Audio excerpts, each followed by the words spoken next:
Sebagai salah satu negara penghasil kopi terbesar di dunia, menjadi tak mengherankan apabila Indonesia memiliki kekayaan varian kopi yang tersebar hampir di seluruh daerah. Terdapat dua jenis kopi yang terkenal di Indonesia, yaitu Robusta dan Arabica. Kedua jenis kopi ini memiliki kekhasan pada cita rasanya masing-masing.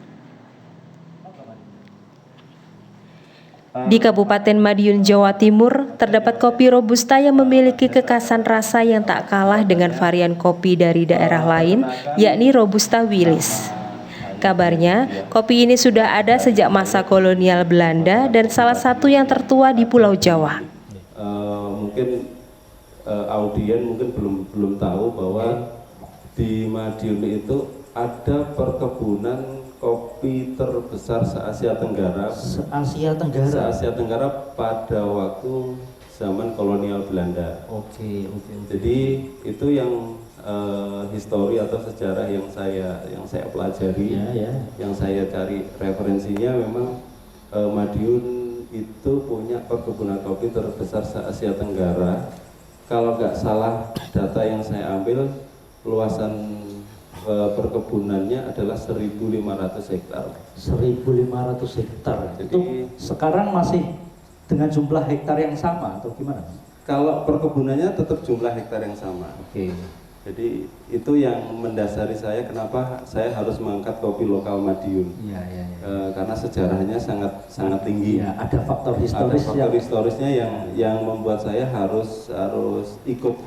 Dalam acara Bincang Robusta Willis pada hari Kamis 17 Februari 2022 di Sejawi Cafe Dangan yang dimoderatori oleh Zain dari Madiun AE itu, Dian mengaku melalui pojokan kopi coffee shop yang dikelolanya di daerah Banjarjo, Kota Madiun, ia mencoba untuk mengangkat kembali cita rasa kopi yang memiliki nama besar di Eropa tersebut. Jadi menyambung yang tadi, ya. Apakah fakta dari yang saya sampaikan tadi ada? Apakah bukti-bukti sejarahnya ada? Apakah perkebunannya saat ini masih ada? Saya jawab masih. Jadi ternyata di perkebunan kandangan itu artikel yang saya baca memang betul terjadi, betul adanya. Jadi di sana ada pabrik pengolahan kopi, kemudian lahan tanaman kopinya juga masih ada, meskipun jumlahnya ya terjadi penurunan. Jadi tidak 1.500 hektar lagi. Persisnya datanya sekarang tinggal berapa hektar saya belum bisa memastikan. Cuma kurang lebih sekitar tinggal 15 atau berapa yang masih dijaga untuk tanaman kopinya. Sangat drastis ya.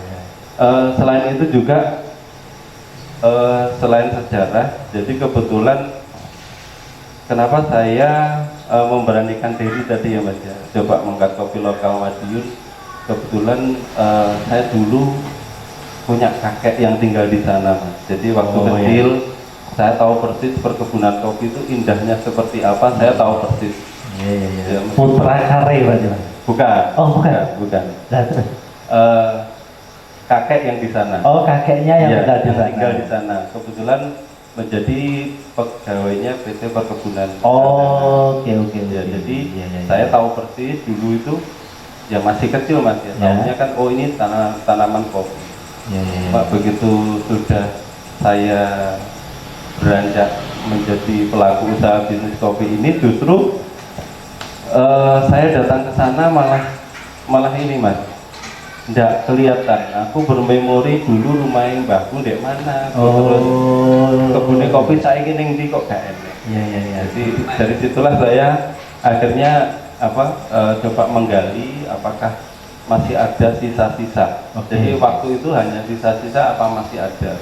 Dian menegaskan Robusta Willis ini ikon kopinya daerah Madiun.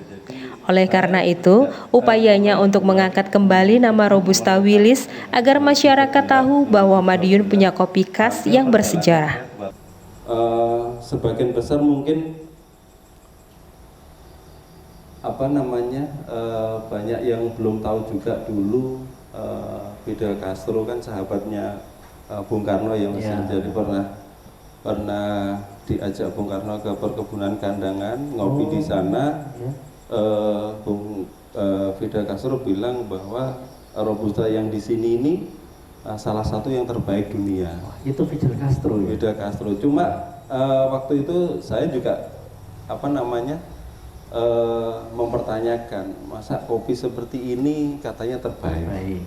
Tapi saya nggak patah semangat nyari, akhirnya alhamdulillah di 2013 saya menemukan biji kopi yang saya maksud.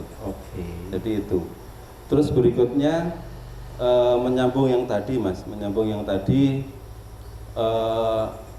yang membedakan cita rasanya seperti apa dan sebagainya. Saya sedikit cerita, kita sebagai masyarakat Madiun memang harus bangga banget karena kebetulan Robusta Willis ini di tahun 2018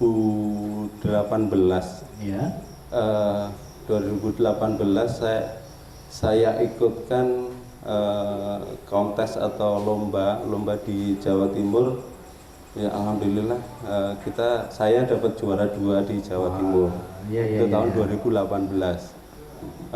Sebelumnya kopi ini saya perkenalkan juga, bukan saya perkenalkan, kebetulan saya ada kesempatan ditunjuk sama Kementerian Pariwisata yang dari Jakarta, dari Kementerian Pariwisata untuk mewakili kopi Indonesia di Bangkok. Wah, itu tahun 2017. Istimewa itu Robusta Willis. Dan pengalaman sekaligus cerita atau historis sejarah itu akhirnya saya dapatkan di Bangkok, Mas Sen. Bagaimana itu? Jadi di Bangkok itu ketemu dengan itu kan di kedutaan ya. Jadi semua acara itu kan acara Wonderful Indonesia. Seluruh kedutaan hadir. Kebetulan yang dari Belanda tahu Coffee Willis Madiun itu, dia langsung bilang bahwa